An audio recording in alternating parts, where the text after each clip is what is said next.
జానకి కలగనలేదు రాముని సతి కాగలనని ఏనాడు.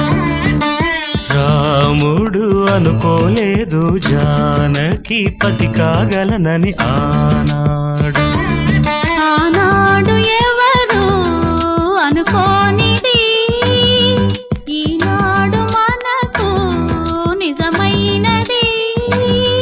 ఆ రామాయణం మన జీవన పారాయణం. రాముడు అనుకోలేదు జానకి పతి కాగలనని ఆనాడు.